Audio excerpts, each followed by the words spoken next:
Yo, yo, yo! Kamusta mga kabeshi ko? Ako si Mary at welcome sa aking vlog kung saan tatalakayin natin ang isang masaya, makulay na bahagi ng ating wika, ang balbal.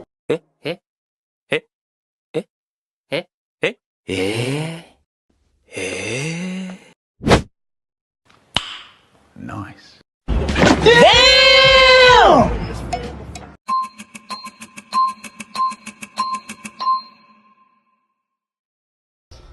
Sa vlog na ito, ipapakita ko kung paano ginagamit ang balbal na wika sa araw-araw na usapan, lalo na sa mga kabataan. Tara, samahan niyo ako sa mga eksenang siguradong relate kayo.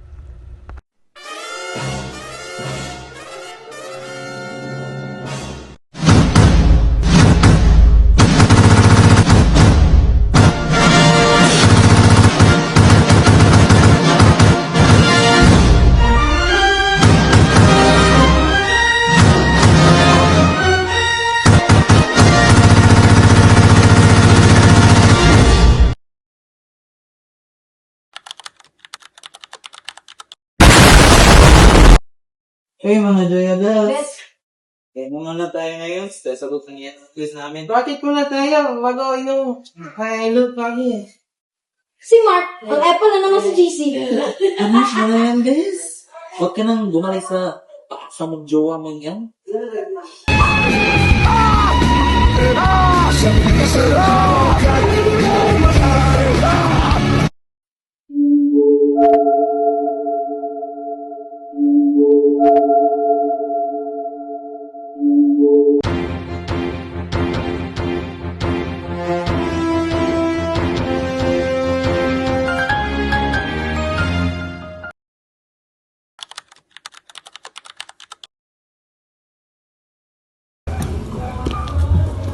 Uy, Bes!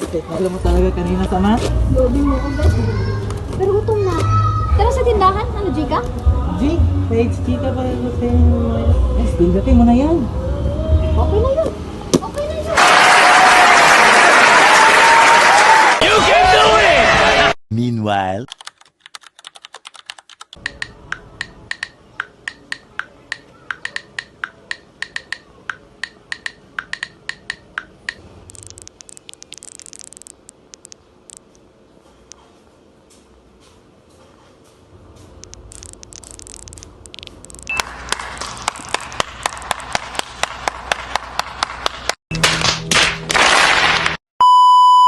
Sa mga eksenang yan, makikita natin kung gaano ka-dynamic at ka-relatable ang balbal na wika. Ginagamit ito ng mga kabataan sa eskwelahan, online at kahit sa tambayan.